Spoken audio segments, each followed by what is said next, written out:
I'm Jake, and this is a story that begins with an ordinary evening among friends and turns into an adventure we would never forget.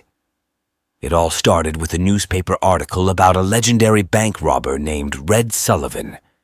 They say he was a modern-day Robin Hood, stealing from the wealthy banks to help the poor. But when he was finally captured, he left a mystery behind. The location of his hidden stash, rumored to be a fortune beyond imagination. My friends and I, Mike, Lisa, and Ethan, had always been drawn to tales of adventure and treasure, and the idea of discovering Red Sullivan's hidden loot sent our imaginations into overdrive. We spent countless nights huddled around a table, poring over maps and deciphering clues from dusty old books. One evening, as the rain drummed on the windows, Ethan excitedly waved a newspaper article in front of us. It detailed a cryptic letter Red Sullivan had written from prison, hinting at the location of his ill-gotten riches. It was the break we had been waiting for, the final clue we needed to set our plan into motion.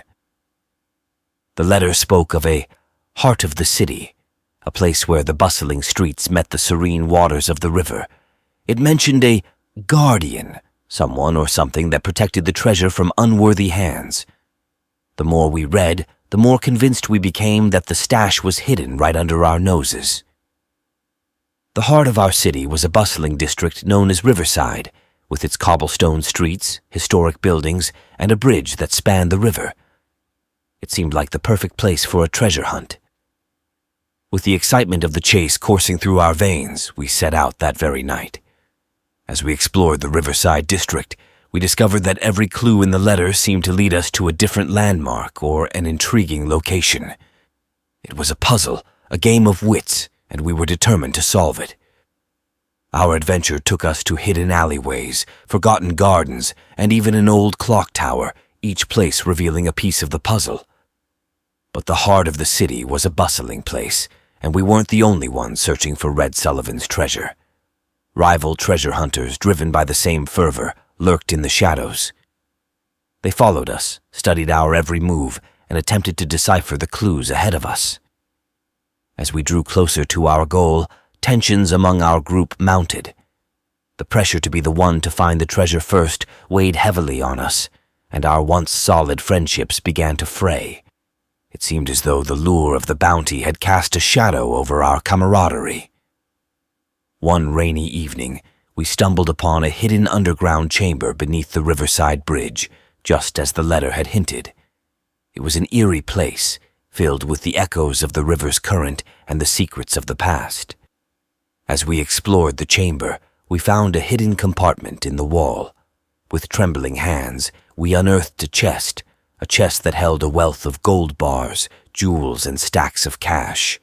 We had found Red Sullivan's treasure, the ultimate prize we had sought for so long. But our joy was short-lived. As we celebrated our discovery, our rivals emerged from the shadows, and a tense standoff ensued.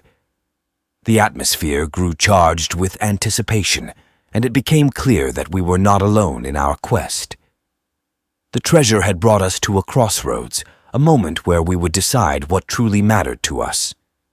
But as our rivals made their move, a chilling realization struck me. The treasure was a ruse.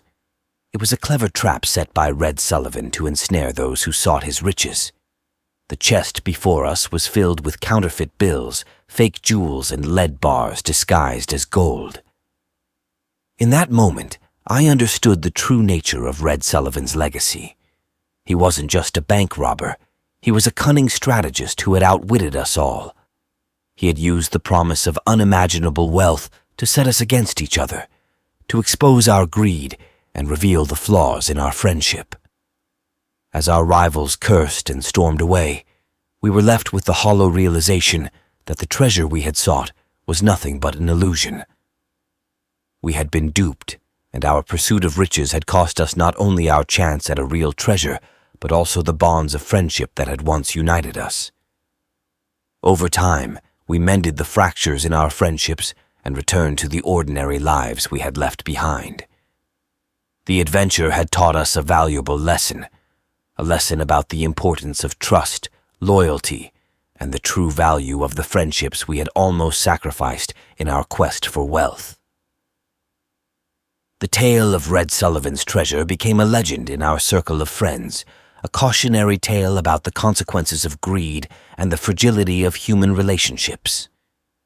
We had ventured into the heart of the city, but it was in the heart of our friendship that we found the true treasure, a bond that could not be swayed by the promise of riches or the allure of adventure.